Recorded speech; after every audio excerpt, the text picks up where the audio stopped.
everyone, my name is Yesenia and I'm a content creator at Khal.com, and today I'm going to be cooking one of the most popular Mexican dishes, the cheese enchiladas.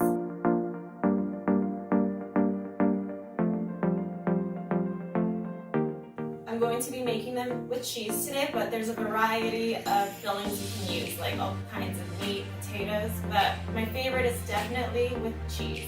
I'm going to be making them with salsa roja, which is actually a very simple sauce to make. It only takes like 5 ingredients to get such a flavorful, deep sauce. So stay with me and I hope you can try it too soon. So I have laid out all the ingredients that we need to make our enchiladas rojas con queso. It's not many ingredients, as you can see. So for the sauce, we're going to need 2 very important ingredients that you cannot exchange. We're going to need the guajillo chili and the pasilla. Those are very important. It's basically like the foundation to the whole sauce. And then salt to taste and oregano. And then we're going to need tomatoes, fresh garlic, and I prefer a white onion, but you can use whatever onion you have around, but the white onion is the least potent and strongest. We're also going to use it on top raw of the enchiladas, so I always prefer a white onion. And then for our filling, we have the Mexican queso fresco, and for, again, another topping, the crema mexicana, and whatever corn tortillas you prefer, yellow corn, blue corn, as long as it's corn tortillas. So we're going to start our first step of our salsa roja. The first step is going to be to roast our 2 chiles. I have the pan on medium-high heat, and you don't need any oil. So we're going to remove the stem and try to get out as much of the seeds as you can.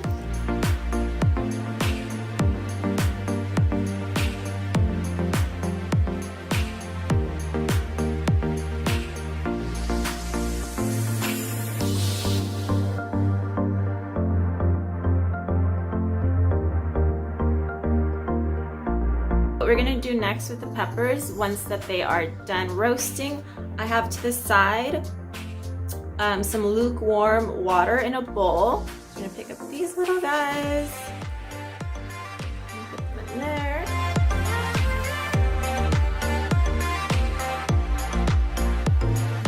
So the same pan, I didn't turn off the heat, it's still at a medium-high heat. We're going to finish roasting the rest of the vegetables.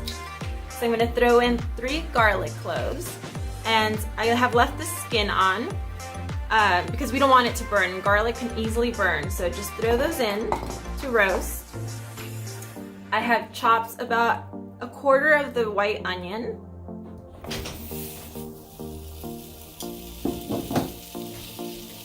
So, and then we're gonna also roast our tomatoes. They have to be whole because again, everything's getting thrown into the blender.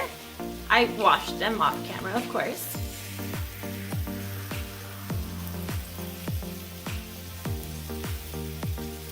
And again, it should take about 5 minutes, 10 minutes of just making sure nothing burns. So check, especially the tomatoes, they're more delicate, the skin is thinner. So our tomatoes, onion, and garlic have been roasting on high heat for about 10 minutes now. And I've been watching them, making sure that they don't burn. We just want them to get nice and roasted. Especially the tomatoes, because as you see, the skin is falling off easily, so I'm going to peel off the skin in the later step and throw it all in the blender. But you can also do this in the oven at 400 degrees or over an open flame, which is a little bit more, you have to be more cautious, but there's a couple of other options on how you can do this. Okay, so we have finished roasting all of our ingredients that are going to go into the salsa roja. So now we're going to blend everything. And we have to remove the skin of the tomatoes and of the garlic.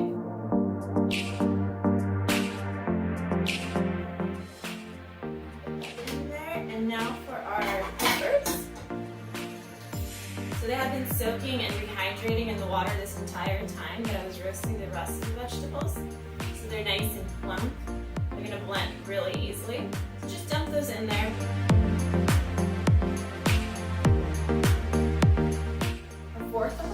And I'm just eyeballing it.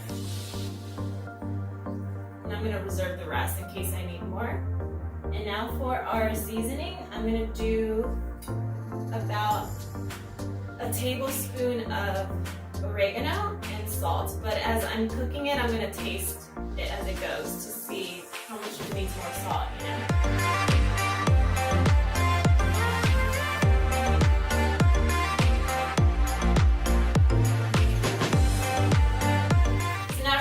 The sauce. So I have it on low. Every blender is different, so I don't know what kind of blender you're using.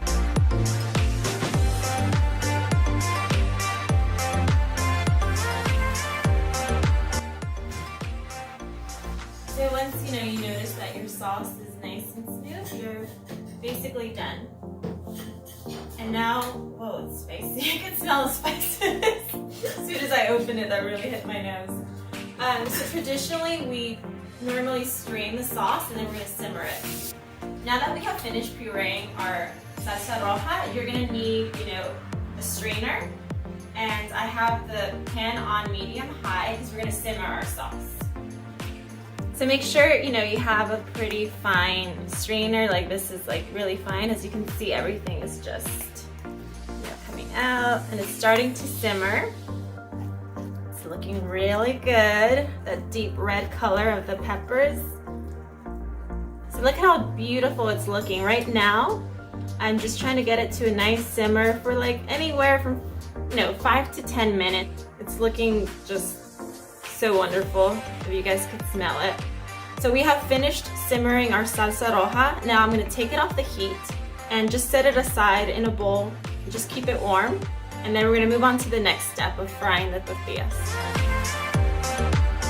Okay, so now we're going to start frying our tortillas. We don't want to deep fry it. It's just a little bit of oil. I would say just like half an inch or probably less. Like I just eyeball it.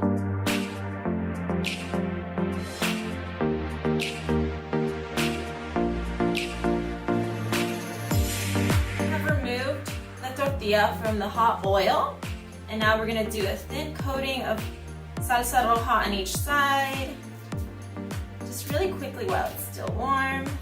And I flip it over, and on the other side. I mean, if you wanted to, you could have also laid out some salsa on the plate before and just like flipped it over, but this is just how I'm doing it right now. And you don't need that much cheese.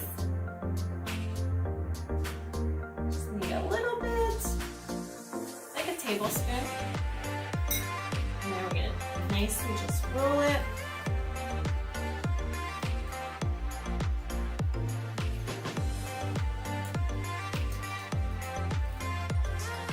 And then you just continue doing that. So I have finished stuffing the enchiladas con queso fresco, and now we're going to finish them off.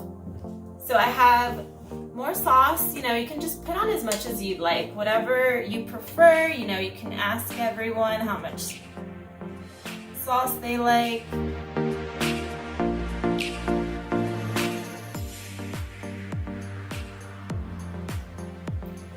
And then some more cheese, of course. Who doesn't like more cheese?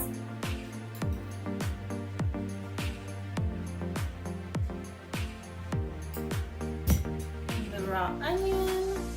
Again, everyone has different preferences of how much onion they want. I like to get a little bite here and there, so.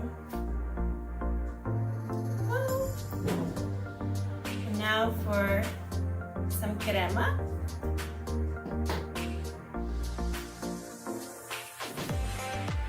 This part might be tricky. The one I used to use when I was a kid used to be more liquidy. Oh, that doesn't look bad. So there we have it now, the finished product, the enchiladas con queso rojas. It's done. So if you like this video, click the like button, and if you are going to try and make this recipe yourself and made it, click the I made it button. I would love to see your photos that you upload. So please follow me on khal.com, KHAL.com, to see this and many more recipes. Thank you so much. Until the next time.